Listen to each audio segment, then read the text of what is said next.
In the Marshall Islands, right in the northeast point is where Ejit Island to Rita is located at. Ejit Island is one of the many nearby small islands that has a good number of healthy habitats, especially on the lagoon side of this island. Between Ejit Island and Rita lies two other small islands called Karai Island and Bigalian Island.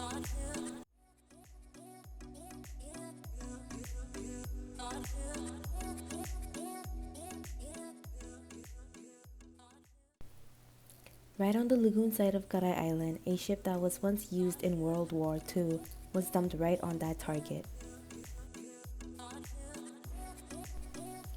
The pristine coastal habitats and vibrant marine ecosystems of the Marshall Islands faces a significant threat from the growing menace of the marine debris affecting ecosystems, particularly plastic bottles. Understanding the velocity, direction of flow, and point of deposition of this debris between Ejit Island to Mandela is crucial for comprehending its potential impact on these important coastal habitats this research project aims to shed light on.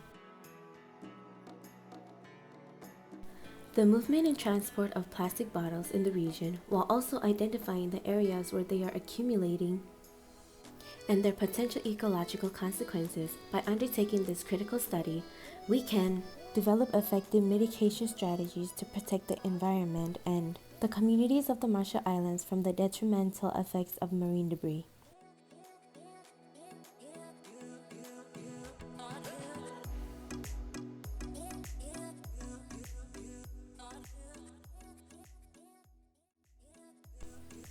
There are 4 identified depositional areas for plastic bottle debris in the study area: Rita, Bigalian Island, Karai Island, and Ejit Island.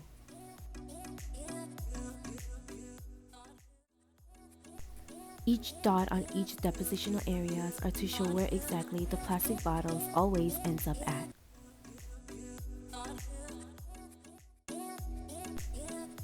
Rita has the highest accumulation with 70 to 85 plastic bottles. Bigalian Island with 30 to 40 plastic bottles. Karai Island with the lowest count, 25 to 30 plastic bottles. And lastly, Ejit Island with 55 to 75 plastic bottles.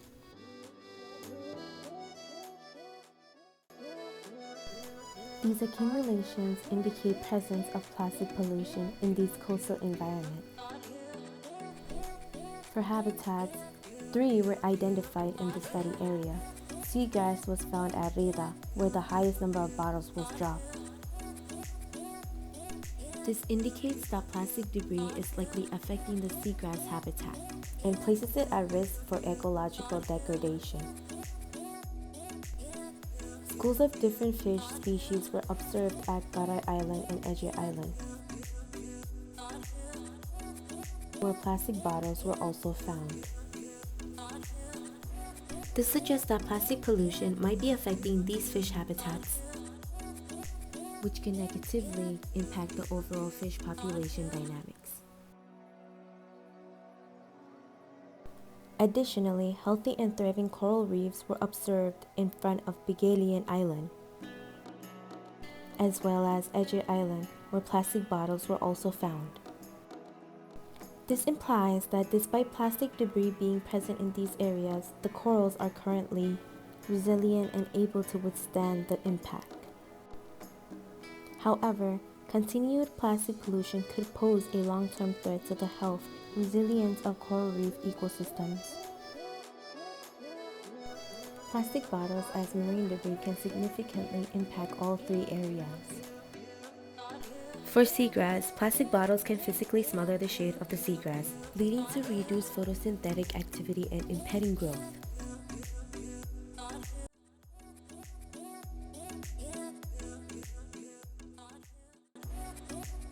The breakdown of plastic bottles into microplastic can introduce toxic chemicals and disrupt the nutrient cycling in seagrass ecosystems, posing long-term ecological risks to these valuable habitats.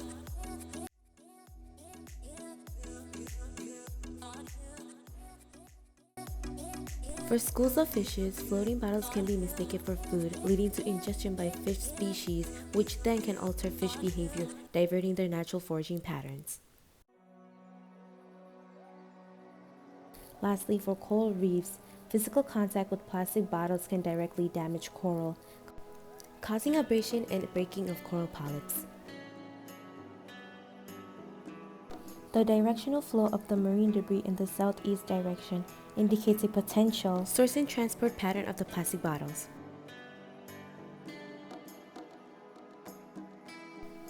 The red line represents the bottle with water.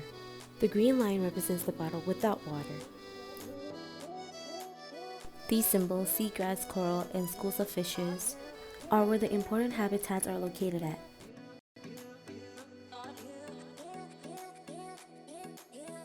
The velocity of the bottle filled with water is in red, while the velocity of the bottle that's not filled is in green. However, this research project was limited through lack of long-term data. Without historical data, it is challenging to assess the trends and changes in plastic bottles, accumulation over time accurately, incomplete understanding of impacts. The study provides theoretical insights into habitat impacts, but more extensive research is required to fully comprehend the specific ecological consequences of plastic pollution on marine ecosystems. Variability of environmental factors. The study doesn't account for long-term changes in oceanographic influences and meteorological dynamics. Species-specific impacts. The study does not delve into specific effects of plastic debris on individual species, leaving gaps in understanding the full ecological implications on specific species. Incomplete habitat characterization. Detailed information on the specific seagrass, fish, and coral species and their ecological significance is missing, limiting the understanding of their vulnerability to plastic pollution.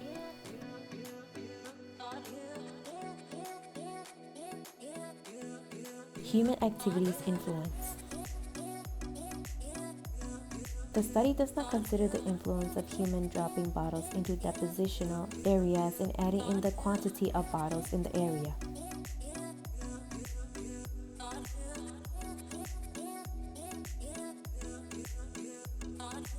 Amidst compelling evidence of plastic bottle debris devastating marine ecosystems, we must act decisively to preserve our environment. The accumulation of plastic bottles in seagrass beds, fish habitats, and coral reefs serves as a stark reminder of the impact of our actions.